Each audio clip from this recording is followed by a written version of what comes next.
Na aanleiding van Efesiërs 3 vers 16, bid ek ook vandag saam met Paulus, dat die Vader na die rykdom van sy heerlikheid ons die vermoë sal gee om nie net versterk te word nie, maar om gelei te word deur sy Gees in die innerlike mens.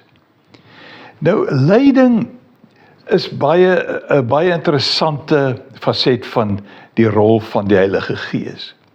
'n Mens kom partykeer lank na die tyd eers agter dat daardie besluit wat jy geneem het, daardie leiding wat jy ontvang het van die Heilige Gees, eintlik heeltemal by jou verbygegaan het. Jy dit nie besef nie, totdat jy kan terugkyk na wat gebeur het en dan sê, ja, dit was die leiding van die Heilige Gees. Dit is soos 'n kalme sekerheid wat oor jou kom, oor 'n rigting wat jy moet inslaan.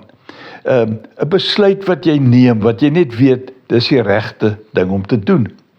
Dis nie soos 'n weerligstraal wat jou tref nie. Jy besef dit nie noodwendig nie. Dis maar meer om soos 'n kompas te hê wat jou rigting aandui. Wanneer jy byvoorbeeld voor 'n keuse staan en daar kom 'n opsie wat vir jou 'n diep vrede gee, volgens Filippense 4 vers 7. Al is hierdie opsie nie heeltemal logies nie en dit maak dalk nie 100% sin nie.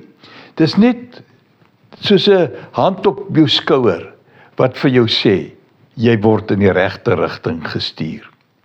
Ons lees daarvan in Romeine 8 vers 14. Almal wat hulle deur die Gees van God laat lei, is kinders van God. Nou dit impliseer 'n aktiewe samewerking, 'n deurlopende proses tussen ons as mense en die Heilige Gees.